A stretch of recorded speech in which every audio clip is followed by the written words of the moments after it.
ఇంకొకటి చిన్న సామెత ఉంది మేడం. ఒక రాజు ఒక రాణి గుర్రం మీద పోతున్నారు మేడం. గుర్రం మీద పోతుంటే ఒక రాజ్యానికి రాజు ఉండి గుర్రం ఇద్దరు రాజ్యాన్ని పాలించే రాజే గుర్రానికి ఎంత ఇబ్బంది పెడుతున్నాడు, గుర్రం మీద వెళ్తున్నాడు చూడు అన్నారు మేడం. అరే ఈ అమ్మ ఇంత మంచి చేస్తున్నా నేను ఎట్లా అంటున్నారని చెప్పి రాజు దిగేసి రాణిని గుర్రం మీద కూర్చోబెట్టుకుని గుర్రం దొలుపుకుంటూ వెళ్తున్నాడు. అంటే రాజు నడుచుకుంటూ వెళ్తున్నాడు. కొంతమంది జనాలు వచ్చి ఏమన్నారంటే, ఒక రాజ్యానికి రాజు ఉండి రాణికి భయపడి గుర్రం నడుపుకుంటూ పోతున్నాడు చూడు, సో రాజే రాణికి బానిస్తాడు, మనమేంద్ర రాజుకు బానిస్తామా అన్నారు. ఇది చెప్పినా నాకు ఇబ్బంది కదరా అని చెప్పేసి రాణిని రాజు ఇద్దరు దిగి నడుచుకుంటూ పోతున్నారు. గుర్రం ఒకటి నడుచుకుంటూ వెళ్తాంది. గుర్రం ఉండి కూడా వాళ్ళు నడుచుకుని వెళ్తున్నారు, మూర్ఖులు రా వెళ్ళు అనుకున్నారా?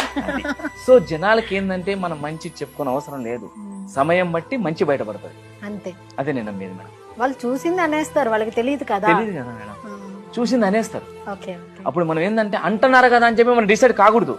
నీకు నచ్చిన పని నువ్వు చేసుకుంటే వెళ్ళు, దాంట్లో నిజం ఉండాలి, నిజాయితీ ఉండాలి, అదే నీ